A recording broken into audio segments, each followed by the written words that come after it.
बिस्मिल्लाहिर्रहमानिर्रहीम। आज हम आपको 26वें रोज़े के वज़ाइफ बताएंगे।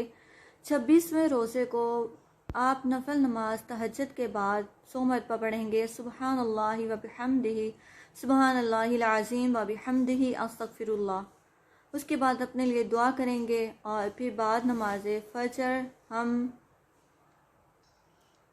दुआए जमीला पढ़ेंगे 3 मरतबा और फिर बाद नमाज ज़ोहर सूरत फातिहा पढ़ेंगे 40 मरतबा। बाद नमाज असर सूरत तलाक की आयत नंबर 2 पढ़ेंगे, वो हम 25 मरतबा पढ़ेंगे।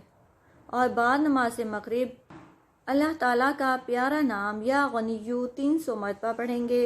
और बाद नमाज इशा सूरत फातिहा 40 मरतबा पढ़ेंगे। और फिर उसके बाद हम दुआए निजात पढ़ेंगे। दुआए निजात हम पढ़ेंगे 25 मरतबा और दुआ करेंगे। इस दुआ के पढ़ने से लिखी हुई तकदीर भी बदल जाती है। जो बुरे हालात होते हैं वो भी अच्छे हालात में तब्दील हो जाते हैं, लेकिन यकीन ज़रूरी है।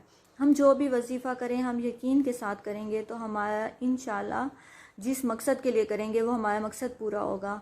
और मेरी दुआ है रमज़ानुल मुबारक में अल्लाह पाक हम सब के गुनाह माफ़ फरमाए और हम सब की मुश्किलात आसान फरमाए।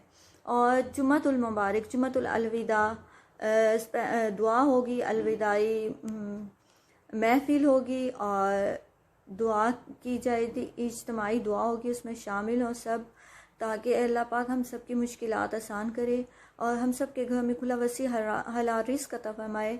जिसको औलाद की कमी है अल्लाह पाक उसको औलाद नरीन अता फरमाए और जिसको जो मुश्किल है अल्लाह पाक उसकी आसान फरमाए। और अल्लाह पाक इस रमज़ानुल मुबारक के सदक़े में हमारी भी मुश्किल आसान फरमाए। आमीन। जज़ाकल्लाह।